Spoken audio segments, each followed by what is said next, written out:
नमस्कार, मैं हूं आशीष चित्रांशी और आप देख रहे हैं the news launcher.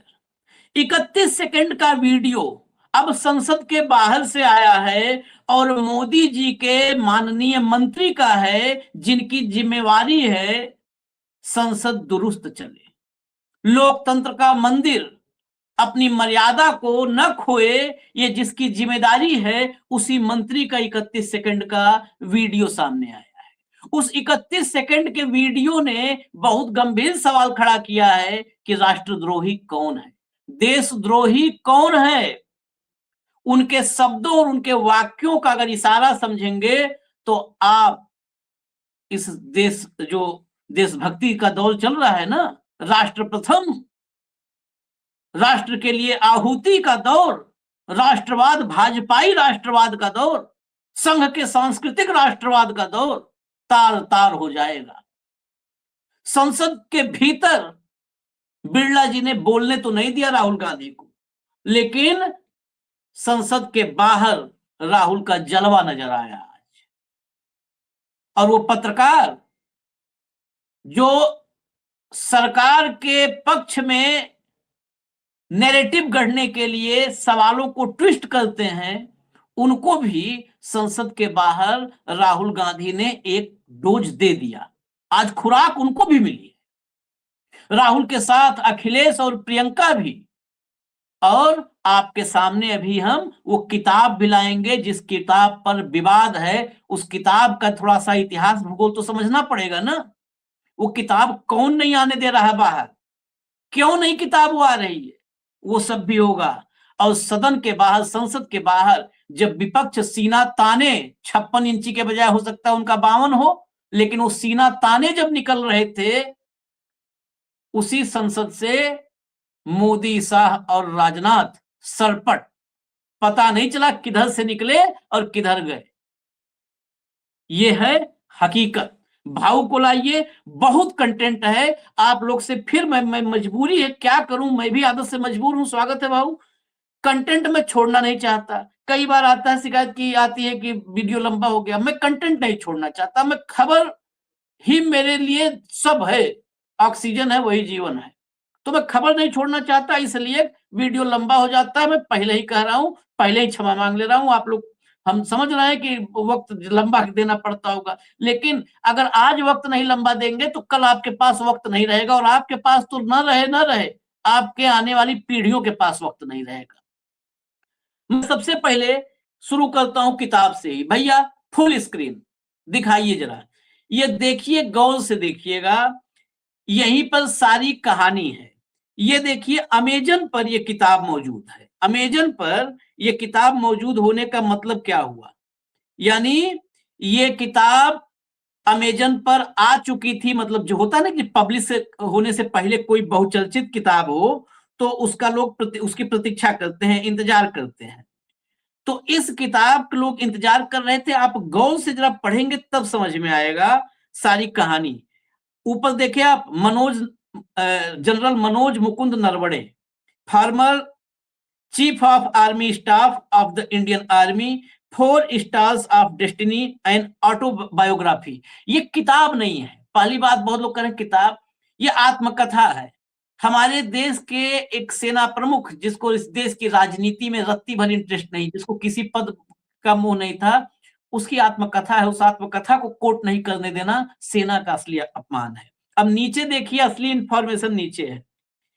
Print length, मतलब ये नहीं है कि किताब नहीं लिखी नहीं गई। आज राजनाथ सिंह जो कह रहे हैं अभी भाव पास चलेंगे तब कल खुलेगी। प्रिंट लेंथ 448 पेज की ये किताब है। लैंग्वेज इंग्लिश में लिखी गई है। पब्लिशर पेंगुइन वीर, पब्लिशर सब कुछ फाइनल है। आगे देखिए, पब्लिकेशन डेट, 30 अप्रैल 2024। 2023 लास्ट से इसकी बुकिंग शुरू हो गई थी।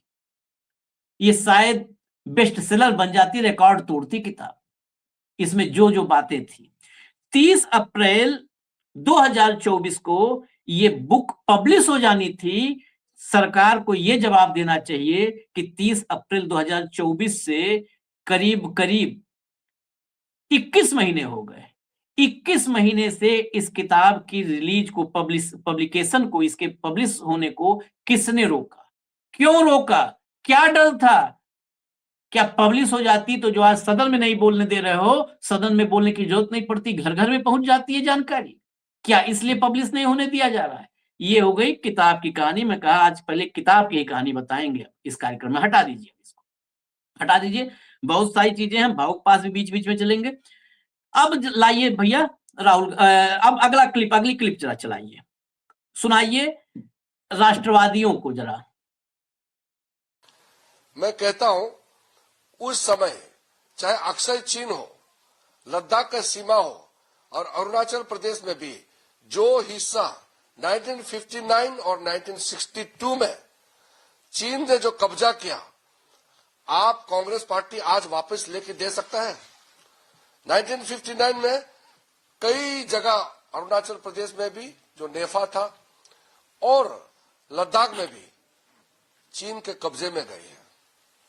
मोदी जी आने के बाद तो हमारा पूरा बॉर्डर इंफ्रास्ट्रक्चर बन गया। वहां हमारा सीमावर्ती इलाकों में हर तरह का प्रबंधन फैसिलिटी दिया गया है। हमारा आर्मी मजबूत से खड़ा है। हमारा आर्म फोर्सेस देश सेवा में लगे हुए हैं। और राहुल गांधी जी देश से माफी तो मांगे पहले, क्योंकि जो भी जमीन,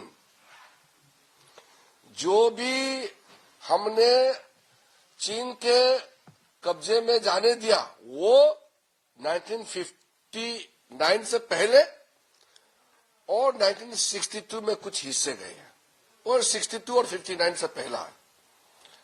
तो आज राहुल गांधी जी पहले माफी मांगे। राहुल गांधी जी माफी मांगे। नेहरू ने इस देश में इतना करेज चाहिए, सार्वजनिक संसद में माफी मांगी थी और उसी के बाद उनकी तबीयत बिगड़ी तो सुधरी नहीं, चले गए, माफी मांगी। भाऊ बस आ रहा हूं। चीन के साथ जो नेहरू जी को विश्वास था, हिंदी चीनी भाई भाई, और चीन ने जो विश्वासघात किया, उसके चलते नेहरू जी ने अपने दिल पे इतने लिया कि उनकी मृत्यु हो गई उसमें, और उन्होंने माफी मांगी, देश से माफी मांगी।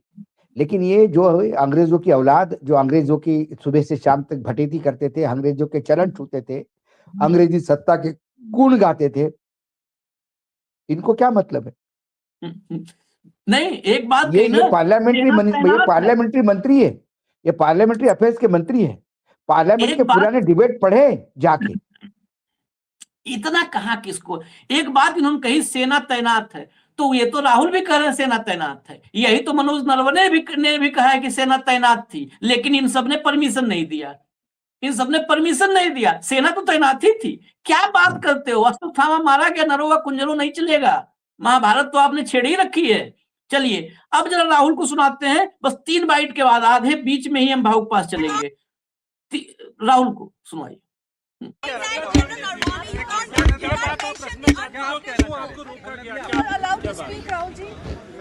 Just put this bit low. No, I'm not. मुझे बोलने नहीं दे रहे हैं।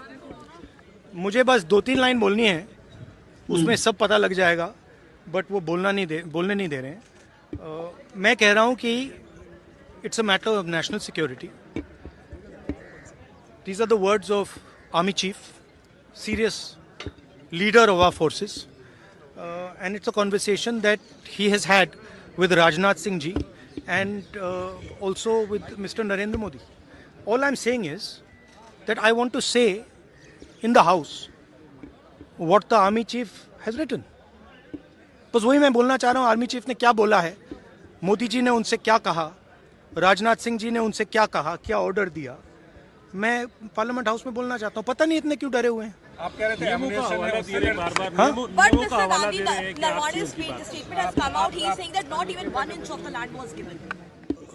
That's not the point here. The point here is exactly what the Prime Minister said and what Rajnath Singh ji said. That is the point here, right? Whether the land was taken or not, that's a different question. We'll come to that.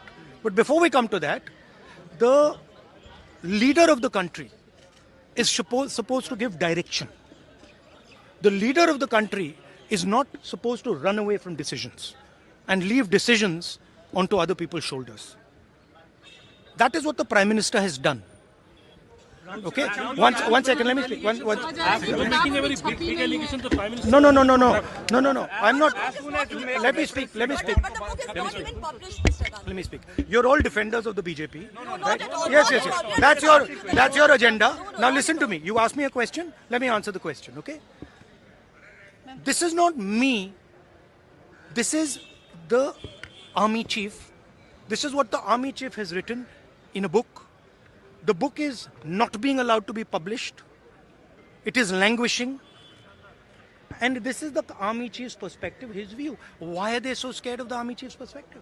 Why are they so scared of what the army chief has to say? We learn something from it. Of course, we learn something about our prime minister. We learn something about Rajnath Singh ji, but we'll also learn something about our army and how they were let down by the political leadership of the country. That's one second, brother. So that is ये मैं बोलने की कोशिश कर रहा हूँ.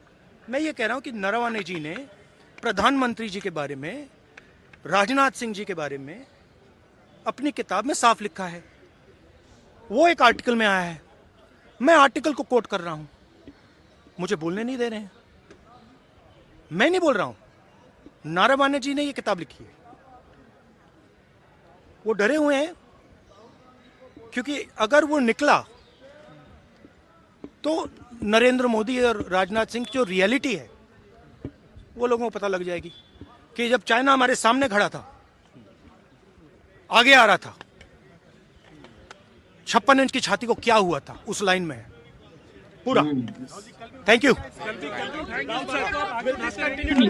बीच बीच में जल्दी जाना पड़ेगा भाव के पास, लेकिन पहले प्रियंका और अखिलेश फटाफट सुना दीजिए दोनों, क्योंकि सब एकदम आज अखिलेश ने तो बीच में खड़े हो कहा कि एलओपी को बोलने दीजिए.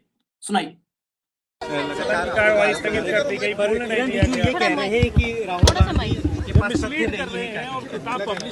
देखिए, नहीं, ये गलत बात है. जो रूल है, एक पब्लिश सोर्स होना चाहिए, चाहे वो मैगजीन हो चाहे वो किताब हो.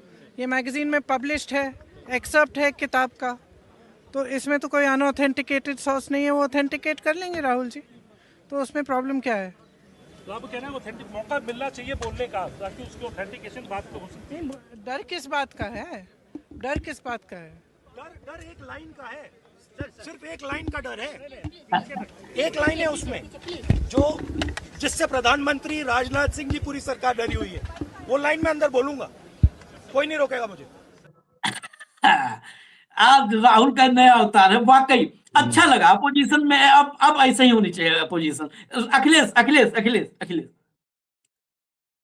आपका नंबर था बोलने का.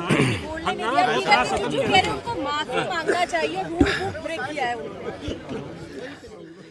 Leader of opposition Rahul ji अपनी महत्वपूर्ण बातें रखना चाहते थे और देश के लिए बॉर्डर सिक्योरिटी, नेशनल सिक्योरिटी और फिर चीन बॉर्डर या चाइना बॉर्डर का सवाल हो तो और महत्वपूर्ण बन जाता है. समाजवादियों ने समय समय पर सरकारों को ये बात रखी है कि पाकिस्तान से ज़्यादा हमें सावधान रहना पड़ेगा चीन से, क्योंकि चीन की गिद्ध जैसी नज़र हमारी सीमा पर बनी रहती है. और कई मौक़ों पर हमने देखा है, आज़ादी से लेकर के अभी तक बड़े पैमाने पर चीन ने ज़मीन छीनी है. भारत की बहुत सारा हिस्सा जो भारत का था वो चीन के पास चला गया. तो इसलिए ये महत्वपूर्ण सवाल बनता है कि अगर लीडर अपोजिशन कोई विषय उठा रहे थे और बॉर्डर सिक्योरिटी का था, नेशनल सिक्योरिटी का था, और फिर हम कितना व्यापार कर रहे हैं चीन के साथ. शायद आंकड़े ये बताते होंगे कि इतना ट्रेड कारोबार किसी दूसरे देश से हम नहीं कर रहे हैं जितना चीन से कर रहे हैं. तो एक तरफ जहां हमारा बॉर्डर उनसे बहुत बड़े पैमाने से जुड़ा हुआ है, तो बॉर्डर सिक्योरिटी, नेशनल सिक्योरिटी और हमारा बाज़ार, ये तीनों चीज़ें बहुत महत्वपूर्ण बनती हैं. और अतीत अगर हम जाएं अतीत में तो बहुत सारा हिस्सा हमारा भारत का चला गया. अखिलेश जी, स्पीकर ये कह रहे हैं कि motion of thanks presidential address पे था ये डिबेट, तो इसको क्यों उसे डाइवर्ट करना था? देखिए, सदन में कोई महत्वपूर्ण बात है तो वो तो उठती है और उठाना भी चाहिए. हम इसीलिए चुन करके आए हैं कि महत्वपूर्ण सवाल उठाएं. शायद इनकी दीवारों पे नहीं लिखा है, नए लोकसभा की दीवार पे, लेकिन पुराने लोकसभा की दीवारों पे अगर आप ऊपर और दाएं बाएं देखोगे तो ये लिखा है कि हमें बोलना चाहिए, अपनी बात रखनी चाहिए। तो हम यहीं चुनकर इसीलिए तो आए कि हम बात रखें अपनी, हम अपना पक्ष रखें, हमें क्या समझ में आ रहा है, क्या पढ़ रहे हैं, क्या जानकारी मिली है, वो कम से कम देश से तो शेयर करें, जनता तो जाने। सबमिशन ये था कि रूल्स के तहत करते हैं। राहुल गांधी ये कह रहे हैं कि प्रधानमंत्री अपनी जिम्मेदारी से भाग गए थे जिस वक्त के अंदर जो जल। चलिए, हो गया। ये भाग रहे हैं तो सब लोग बता रहे हैं, बस उन पत्रकारों को सुनिए। सारे सवाल ऐसे हैं, नियम तोड़ रहे हैं राहुल गांधी। अरे नियम तो यही सारे बन रहे हैं कि राहुल गांधी अखिलेश यादव बोल ना पाए। भाऊ फिर आएंगे, अभी 31 सेकंड का क्लिप आपको सुनवाएंगे, तब असली आपको मतलब झटका लगेगा। लेकिन अभी किताब पब्लिश नहीं हो पाई है, हमने अमेजन दिखा दिया कि कौन सा डेट कब पब्लिश होनी दो थी। बात है कि 2023 में ये किताब लिखी गई, पेंगुइन पब्लिशर है, उसने किताब लिखने का एग्रीमेंट नरवणे जी के साथ कर लिया, ठीक है। लेकिन एक अच्छे फौजी होने के नाते उन्होंने मिनिस्ट्री ऑफ डिफेंस से इसकी परमिशन मांगी। किताब पूरी उन्होंने जमा की, एक किताब पेंगुइन के पास है, एक उन्होंने एक कॉपी मिनिस्ट्री ऑफ डिफेंस पे दी। तब से मिनिस्ट्री ऑफ डिफेंस इस किताब पे बैठी है 2023 से, हम 2026 में हैं, वो परमिशन नहीं दे रहे हैं। इसमें दो चीजें हो सकती है, या तो इसमें सरकार की नाकामी छुपी हुई है जिससे सरकार डर रही है, या नरवणे गद्दार है। दोनों पक्ष में, यदि नरवणे गद्दार है तो उसका कोर्ट मार्शल होना चाहिए, और नरवणे ने यदि सही चीजें लिखी तो देश को सच्चाई जानने का अधिकार है। जिस आदमी ने अपनी जिंदगी पूरी फौज को दी, जिसने जिंदगी पे कई जगह फ्रंट पे लड़े हुए अधिकारी है, ये कोई एयर कंडीशन चेंबर में बैठने वाले अधिकारी नहीं थे। हमारे यहाँ जितने भी हमारे डिफेंस के चीफ है, ये सब फ्रंट पे लड़के आए हैं।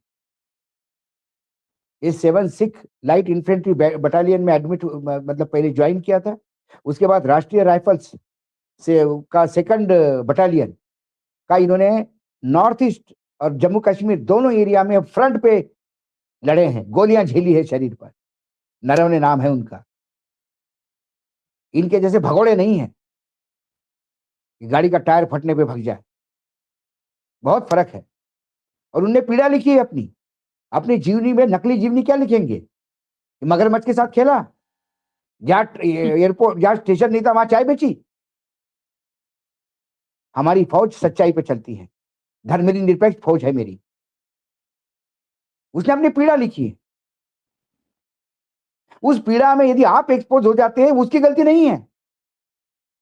उन्हें उसी किताब में, उसी चैप्टर में, उसी पन्ने पर अटल बिहारी वाजपेयी के बारे में बताया कि अटल जी क्या थे और कारगिल कैसा हुआ। उन्होंने ऐसा तो नहीं कहा कि राहुल गांधी अच्छे थे, राजीव गांधी अच्छे थे, जवाहरलाल नेहरू अच्छे थे। उन्होंने अटल जी का बखान किया है, कारगिल युद्ध का जिक्र किया है उसमें। एक आदमी कैसा फंसता है, जो काम आपको करना चाहता आप भाग जाते। सही कहा राहुल गांधी ने, सब भागे हैं ये। राजनाथ सिंह ठाकुरों के नेता, कैसा ठाकुर है पता नहीं, माफ कीजिएगा मैं कभी जाति पे नहीं जाता किसी के, लेकिन ये इतना डरपोक और नीच प्रवृत्ति का डिफेंस मिनिस्टर कभी नहीं मिला होगा देश को, कि जो देश के सैन्य को, देश के सैन्य के अधिकारी पे हवा में छोड़ दे भगवान भरोसे। ये अभी धुरंधर पिक्चर आई है, सब दूर बड़े डोवाल साहब, उसमें डोवाल साहब का कैरेक्टर है एक, और बता दिया किसी देश के प्रति कितने चिंतित रहते हैं पूरे टाइम फिल्म में। ये भगोड़े निकले, फोन नहीं उठा रहे थे। यह जयशंकर, वो तो फोन नहीं उठाएंगे चीन का नाम लेके, क्योंकि वो पहले बोल दिए थे कि भैया चीन के आगे हम नहीं खड़े हो सकते, बहुत ताकतवर है। उनको फोन करना ही नरवणे जी की गलती थी। क्या हो गया इन लोगों को? मैं आपको पॉइंट बाय पॉइंट बताऊंगा आशीष, जब सुनोगे तो रोंगटे खड़े हो जाएंगे आपके, और आप उस जगह पे समझोगे अपने आप को रख के कि कैसा आदमी फ्रस्ट्रेट हो गया होगा।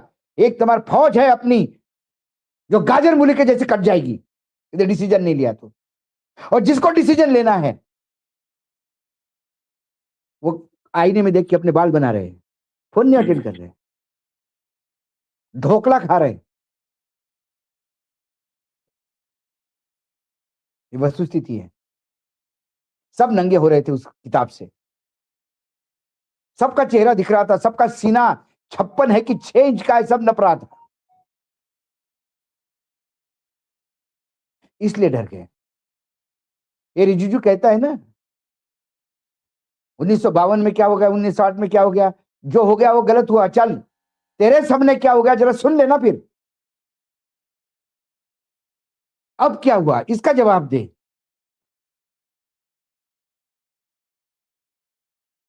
इधर उधर की बात मत कर, ये बता कि कारवा क्यों लूटा है।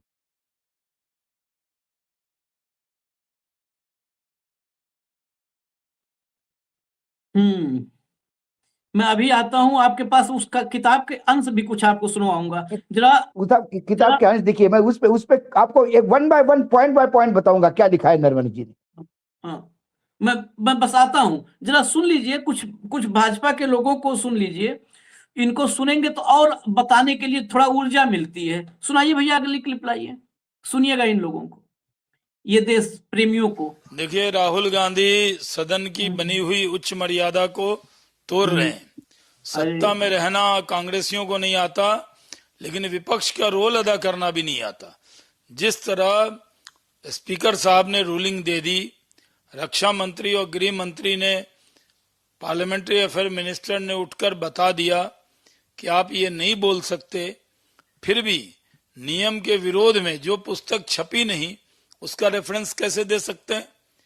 उसको कोई ऑथेंटिक बात उनकी है नहीं, वो पटल पर इसको रख नहीं सकते, वो अफवाह को बढ़ाना चाहते हैं, वो डोकलाम पर देश को दुनिया को गुमराह करना चाहते हैं। उनके बयानों से चाइना को कैसे फायदा हो इसके लिए बयान दे रहे हैं। जब स्पीकर ने उनको मना किया फिर भी वो मानने को तैयार नहीं है। ये दुर्भाग्यपूर्ण है।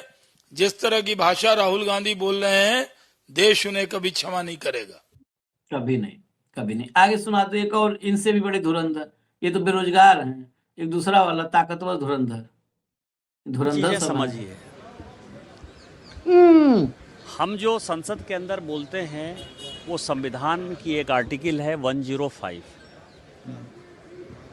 और 105 कहता है कि हमको बोलने की आज़ादी है।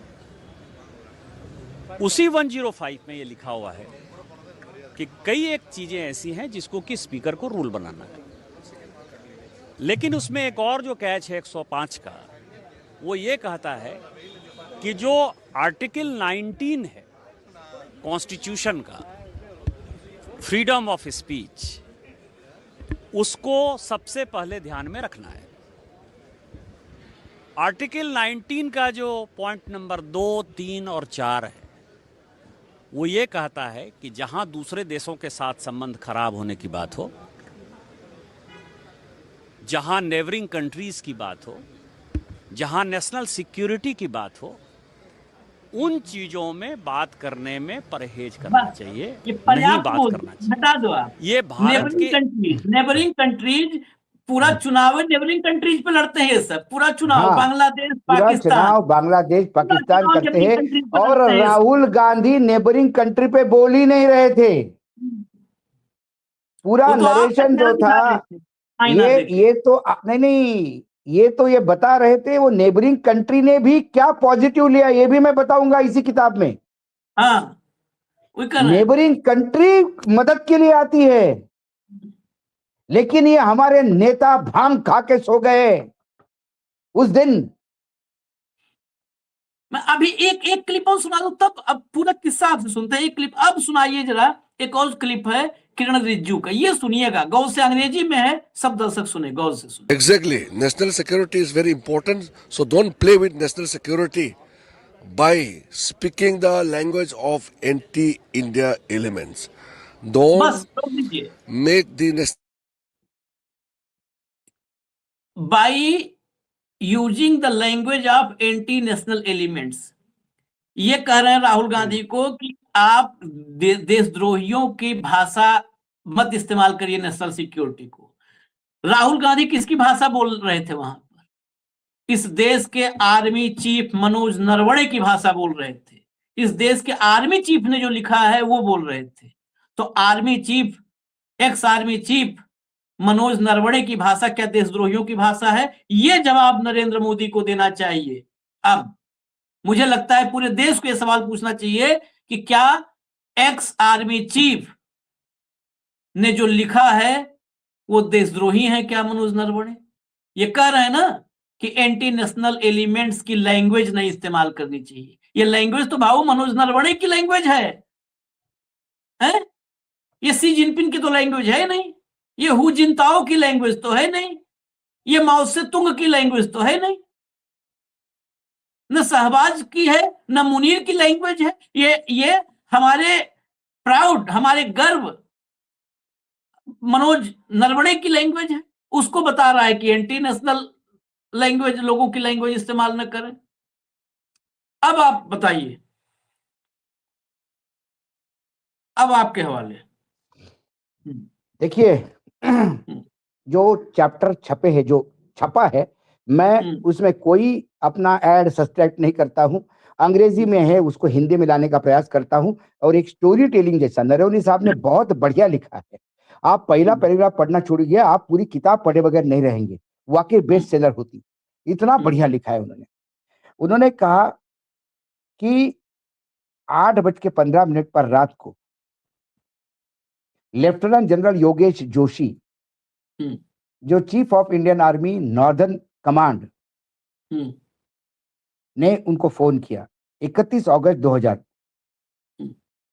2020 को कि 4 टैंक पीछे इन्फेंट्री की एक बटालियन, मतलब एक सपोर्टेड सिस्टम के साथ रिचिला के तरफ बढ़ रहा है। रिचिला ये ऊपर टीले पे था, नीचे से ऊपर बढ़ रहा है। ईस्टर्न लद्दाख की बात है। जो रिचिला कुछ घंटे पहले भारत ने अपना पोस्ट वहां खड़ा किया था। उन्हें कहा कि मुझे टैंक आते हुए दिखाई दे रहे हैं, साथ में सपोर्टिंग मामला। ये 8:15 में शाम को, रात को। उसके बाद उन्होंने तुरंत, जो नरवणे साहब है, उन्होंने तुरंत पहले राजनाथ जी को फोन किया, अजीत डोवाल को फोन किया, जो हमारे देश के सुरक्षा एडवाइजर है, यानी से।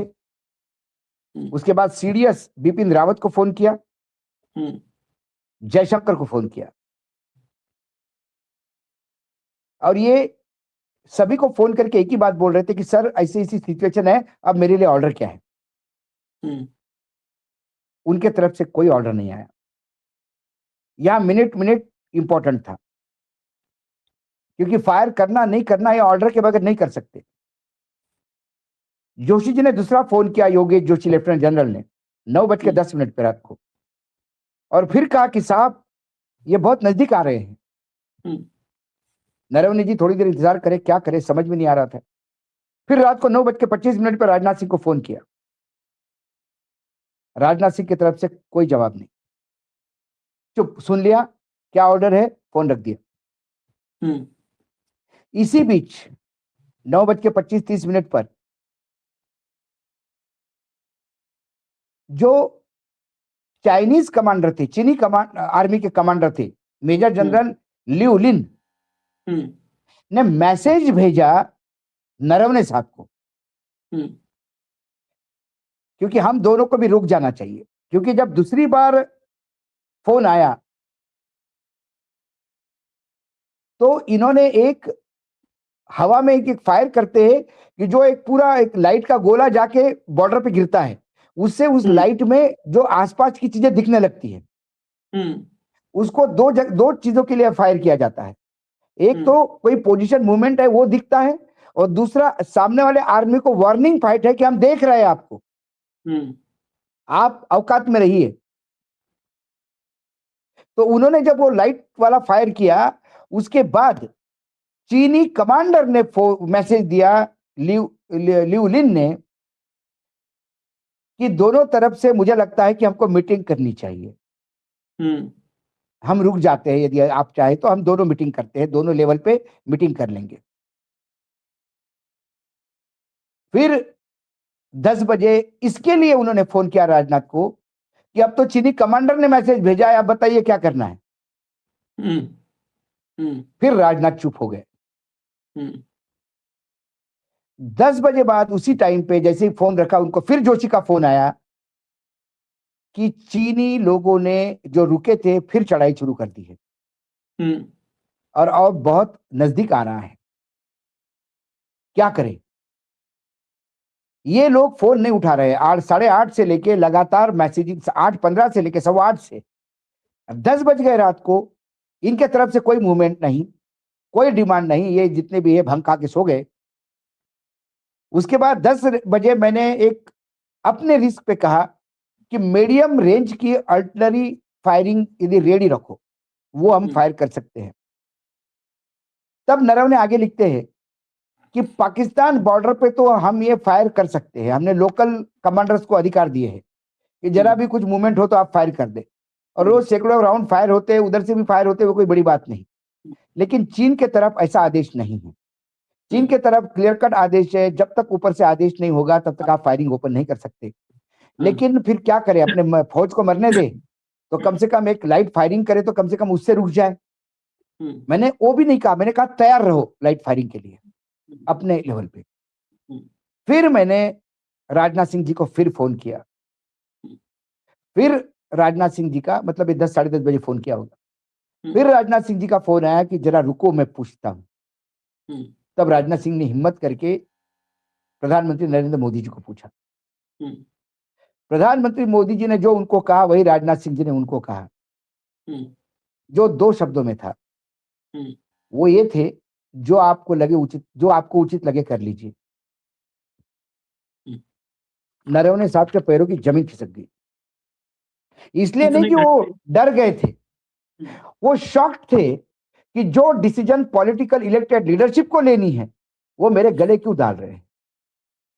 आगे उन्होंने कहा कि मैं एक सैन्य सेनापति था, मुझे मालूम था, मुझे देश की भी चिंता करनी है, मुझे ग्लोबल सिनेरियो भी देखना होता है। कोविड पीक पे था, सप्लाई चेन इफेक्टेड थी, हम चीन के साथ लड़ रहे थे जिनकी सप्लाई चेन जबरदस्त स्ट्रांग होती है।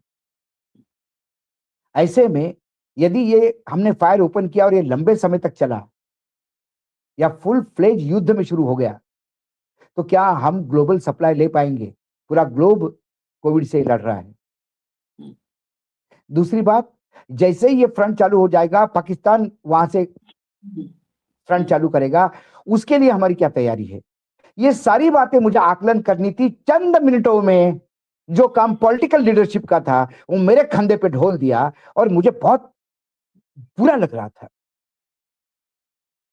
कि मुझे ही सोचना पड़ रहा है देश में इकोनॉमिक स्थिति क्या है, मुझे सोचना पड़ रहा है कि सप्लाई लाइन का क्या होगा, मुझे सोचना पड़ रहा है कि पाकिस्तान फ्रंट खोला तो क्या होगा, मुझे ये सोचना पड़ रहा है कि ग्लोबल लोग हमारा कितना साथ देंगे नहीं देंगे, सारे मंत्रालय मैं ही देखूं। तब उनने कहा कि कारगिल के समय तो ऐसा नहीं हुआ था, कारगिल के समय तो सिर्फ आदेश होते थे और प्रधानमंत्री कार्यालय से होते थे। वहां committee on India defence committee होती थी, एक मिनिस्ट्रीज का डिफेंस का कमिटी होता है, उसमें 2-3 बड़े मंत्री रहते हैं। हाँ। उसमें finance minister, external affair minister, defence minister, home minister, हाँ, 5 लोग होते हैं सिक्योरिटी के लिए, कमिटी ऑन सिक्योरिटी। वो तय करती है, फिर वो सीडीएस को आदेश देती है कि आप करो। हमें तो आदेश का पालन करना, युद्ध करना या नहीं करना, युद्ध का आदेश मिलने के बाद वो जीत के लिए करना, ये हमारी जान की बाजी लगा के करेंगे। लेकिन युद्ध करना कि नहीं करना ये किसका काम है? ये इलेक्टेड पॉलिटिकल सिस्टम का काम है, जो अटल जी ने बाखूबी करा था। और इस बार मुझे बोला गया कि जो आपको उचित लगे सो करें।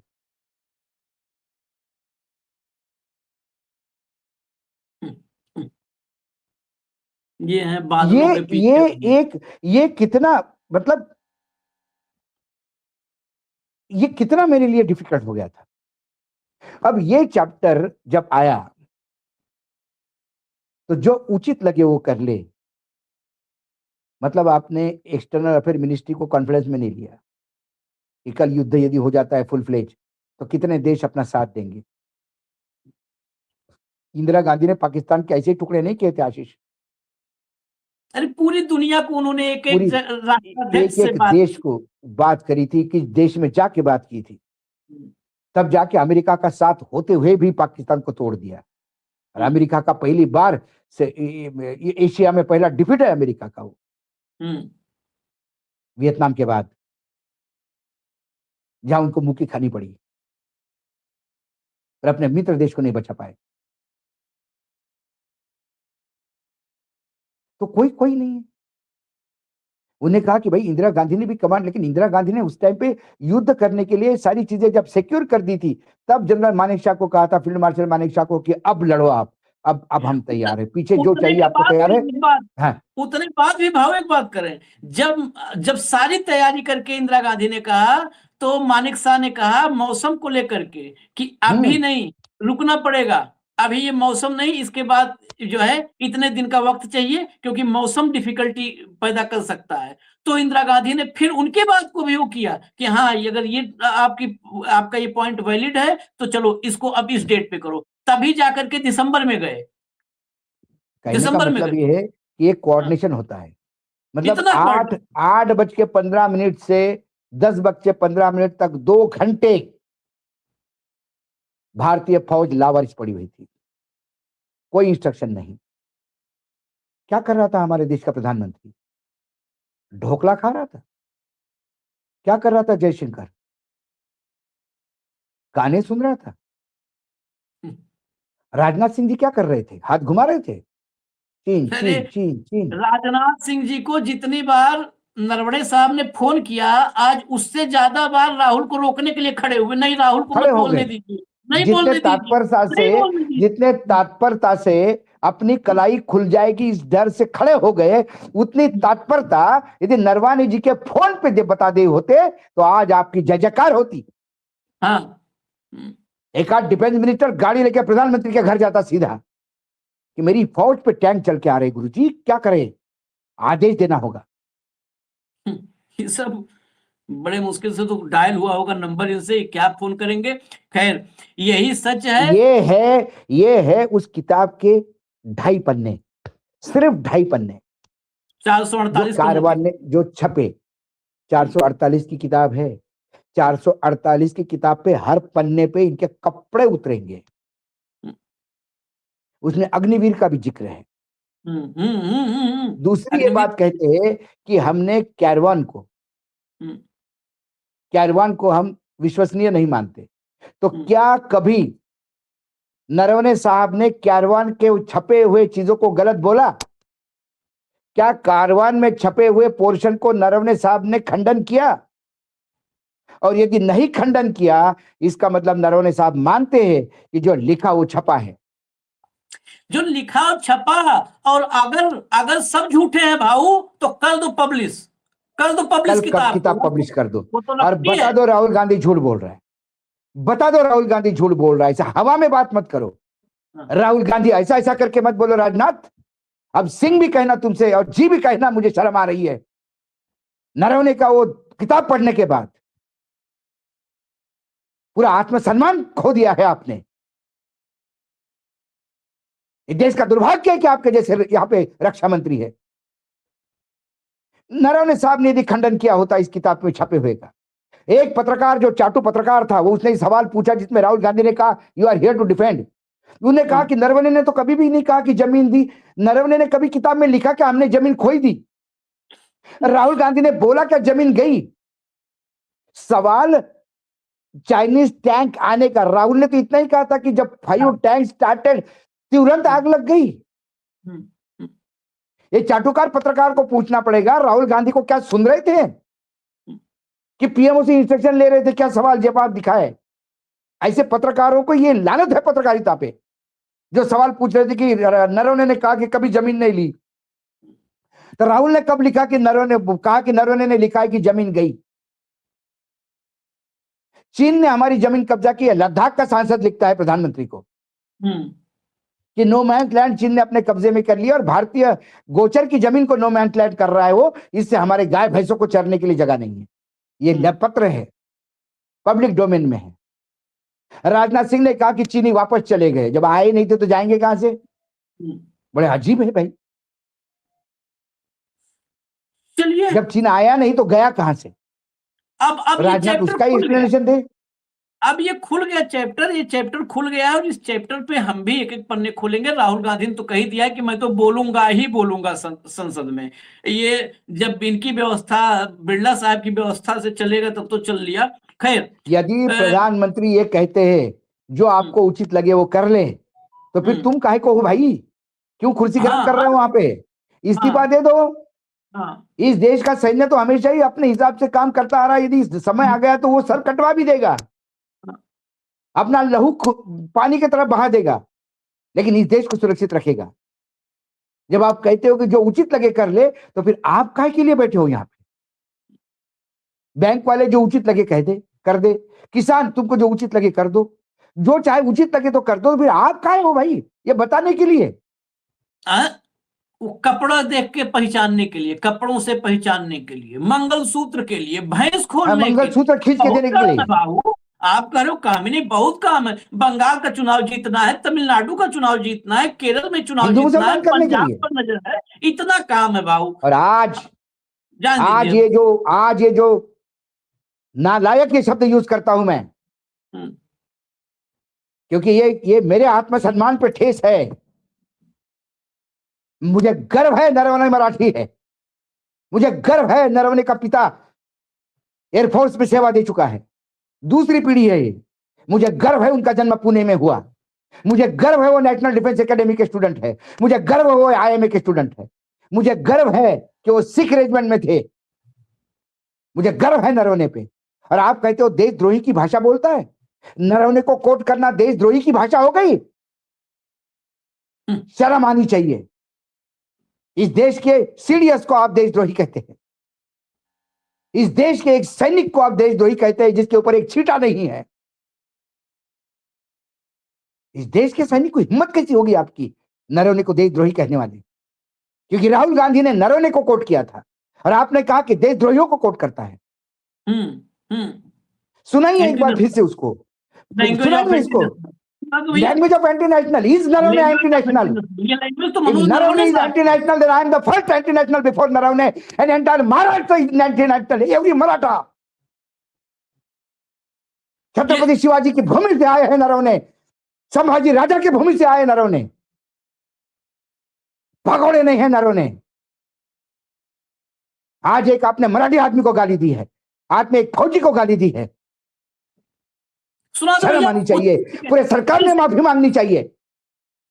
वो 30 सेकंड सुनाइए भैया किरण रिजिजू का, 30 सेकंड सुनाइए, 30 सेकंड सुनाइए फटाफट, 30 सेकंड 31 सेकंड सुनाइए, सुनिए आप लोग गौर से। ऑडियो कहाँ है? खोलिए audio. Exactly. National security is very important. So don't play with national security by speaking the language of anti-India elements. Don't. Who is anti-India element? Who is anti-India element? Whose language Rahul Gandhi was speaking? Rahul Gandhi was quoting the General Naravane. I salute him. I am proud of him. इसके जैसे लोगों को parliament से निकाल देना चाहिए, case कर देना चाहिए इसके ऊपर। केस कौन करेगा? केस तो आप पे हो जाएगा, हम पे हो जाएगा केस। अरे ठीक है, नरवणे जी को डिफेंड करने के लिए यदि 10 केस हो तो तुरंत जेल में काटने के लिए तैयार। उस छत्रपति शिवाजी महाराज के भूमि से आता हूँ, इतना डरपोक नहीं हूँ आशीष। यदि छत्रपति जी का नाम लेता हूं तो गर्व से लेता हूं, और वो अधिकार है मुझे लेने का, क्योंकि मैं झूठ नहीं बोलता, मैं जातिवाद नहीं करता, और मैं इनके जैसा देश की सुरक्षा को तार तार नहीं होने देता। मैं एक लाइन कहूंगा आखिर में, हमारे छत्रपति शिवाजी महाराज औरंगजेब की कैद में गए थे, अगर हम भी चले जाएंगे किसी की कैद में तो देश तय करेगा कि हम किसकी कैद में हैं। बस चला दीजिए भैया, रिएक्शन आगे चला दीजिए, हमें इजाजत दीजिए। धन्यवाद भाऊ, धन्यवाद। हम भी चले जाएंगे, कोई दिक्कत नहीं है, धन्यवाद। एक बार फिर सैल्यूट करते हैं हम उस मेरे भूमिपुत्र को, जनरल नरवणे को, कि सच्चाई बयां करने की कम से कम हिम्मत दिखाई। हिम्मत तो है। बाकी लोगों जैसे लोकसभा और मंत्री पद के लालच में अपने आत्मसम्मान को नहीं बेचा। सैल्यूट करता हूं मैं। सैल्यूट है। और हम अभी और पन्ने खोलेंगे, चिंता मत करिए, और पन्ने खोलेंगे, पहले से बता देते हैं, पहले से इसलिए हम बता देते हैं कि भाई कोई ये ना कहे कि नहीं एकाएक, पहले से आप लोग चौकन्ना रहिए, और पन्ने लाएंगे, खोजेंगे पन्ने, कहीं कहीं से खोजेंगे और लाएंगे पन्ने। आगे रिएक्शंस है, शत्रुघ्न सिन्हा को सुनिएगा जरा, अभी मजा आपको आएगा। और तो और शशि थरूर को सुनिएगा, शशि थरूर ने सारी उम्मीदें टूट गई हैं, शशि थरूर ने रगड़ दिया। कहा राहुल गांधी जो बात कर रहे थे जेन्युइन बात थी। सुनवा दीजिए कीर्ति आजाद, शत्रुघ्न सिन्हा, शशि थरूर, हमें इजाजत दीजिए, सबको सुनिए आप लोग। धन्यवाद भाऊ, बहुत बहुत धन्यवाद। मैं कहूँगा कि राहुल गांधी आज बहुत फोर्सफुल तरीके से और बहुत कन्विक्शन और कॉन्फिडेंस के साथ जिस तरह से उन्होंने स्पीच देना शुरू किया, ये बहुत किसी मंशा के तहत रूलिंग पार्टी को बहुत खटक रहा था। हमारे रूलिंग पार्टी के कुछ फ्रेंड्स, जहाँ में माननीय रक्षा मंत्री भी बैठे थे और माननीय प्रधानमंत्री भी बैठे थे, माननीय गृह मंत्री अमित शाह जी भी बैठे हुए थे। इन लोगों को इतना डिस्कम्फर्ट और इतना अनकंफर्टेबल होते हुए मैंने आज तक अपने पार्लियामेंट्री जीवन में नहीं देखा, जो आज देखा मैंने। इतनी घबराहट, ऐसा लग रहा था कई रूलिंग पार्टी के दोस्तों को सिर्फ चाइना का नाम आ रहा था और लग रहा था उनको करंट लग गया हो। लेकिन राहुल गांधी भी टिके रहे अपनी बातों पे। लोगों का भरपूर समर्थन मिल रहा था राहुल गांधी को। लोगों ने उनको रोकने टोकने की बड़ी कोशिश की, लेकिन जैसा मैंने शुरू में कहा, जिस कन्विक्शन और कॉन्फिडेंस के साथ और तथ्य पे आधारित, सत्य पे आधारित जो बातें आज राहुल गांधी ने करने की कोशिश की, मैं समझता हूँ बेमिसाल था। लोगों को इससे सीखना चाहिए। हमें अपने नाज है अपने लीडर ऑफ द अपोजिशन पे, और राहुल गांधी की इन बातों पे भरपूर समर्थन मिल रहा था पार्लियामेंट में। और जो रूलिंग पार्टी के लोग कुछ लोगों के साथ मिलके व्यवस्था का सवाल उठा रहे थे और जिस तरह से रोकने और टोकने की कोशिश कर रहे थे राहुल गांधी को, मैं समझता हूँ वो मंशा के तहत था। उनके इरादे नेक नहीं थे। घबराहट, बौखलाहट, डिस्कम्फर्ट, अनकंफर्टेबल जितना देखा मैंने, वो तो गजब का देखा मैंने। लेकिन बात अभी ख़त्म नहीं हुई है, बात अभी शुरू हुई है। राहुल गांधी को कई बार उन्होंने एडजॉर्न किया हाउस को राहुल गांधी के स्पीच पे, और अभी लगता है कल फिर बात निकलेगी। और अब मैं कह सकता हूँ बात निकलेगी तो दूर तलक जाएगी। I don't know why they are not allowing Rahul Gandhi to speak when they talk about China annexing 22,000 square miles of Indian territory during the time of Jawaharlal Nehru. What's wrong if they are told what the actual situation currently is? But it's unfortunate they are not allowing to really let the people of the country know as to how much we have failed as far as India-China relationship is concerned, and also how much border area that we have conceded to them. You know, honestly, I think there was an overreaction by the government side because as far as I understood, what Rahulji wished to raise was a matter that is already in the public domain. He was basing himself on a published article in the Caravan magazine, which quotes a memoir by General Naravane that is still unpublished. So the government, instead of objecting to the fact that the book has not been published, should have let him speak, because in any case, the magazine is publicly available. Anyone can read the same article that Rahulji has read. I have just read it myself. Others are reading it now. It seems to me that the overreaction of the government has needlessly paralyzed the House this afternoon. And to my mind, frankly, it would have been healthy for Parliament to have allowed the discussion to proceed, which is what Parliament is for. The Defence Minister is saying that the facts were wrong. But then he can reply, no? The best answer, if the facts are wrong, is to correct the facts, not to prevent the facts from being aired. You all know this. If you say something wrong about me, and my entire effort is to stop you from saying it, you will get more publicity, more attention. Whereas if I tell you, I'm sorry, you were wrong, here are the facts, and especially this is a house of the people, you have a way of clarifying everything before the nation, you take the nation into confidence. Isn't that the right way to proceed? The government is also saying this is a totally insult of soldiers, insult of all our forces. I don't think that was his intention. He never got a chance to lay out his concerns. The article does not blame the forces or the soldiers at all. The issue is about some of the decisions or that were taken or not taken by the central government. And that clearly is what Rahulji intended to raise. But, you know, he's explaining himself. I don't need to explain him. He's talking to the media now. So we'll see what what you all report. And sir, All I can say is I think the government need not have overreacted. Sir, also Mr. Kiran Rijiju said that whatever Congress did during the Mr. Nehru's time, will they bring back the land? Will they answer? Well, the most important thing on this issue is that what the Congress did during the Nehruji's time was to conduct debates in Parliament. Every single day that the China War of 1962 was going on in November, there was a debate in Parliament where there was no whip. Even the government MPs were able to criticize the government and criticize Prime Minister Nehru. Do you remember that famous line when a Congress MP stood up, pointed at his bald head and said, "There is not a blade of hair growing on my head," just as Nehruji had said, "There is no blade of grass growing in Aksai Chin." He said, "Will you give this to China also?" I mean, this was the kind of debate that went on in our Parliament. 65 war, 71 war. There were parliament sessions going on. The parliament was briefed. The nation was taken into confidence. Why do we have a government that is afraid of discussion? It's really a pity. I think the government should not have reacted this way. They should have encouraged the discussion, clear the air, clarify things. The entire issue on China is a matter of great concern to the entire nation. Have a full discussion on China. Foreign Affairs Minister, Defense Minister, let them all speak and let the people know what's going on. Don't have a situation where everything is being brushed under the carpet. That is not healthy for our democracy. It is not healthy for the functioning of Parliament.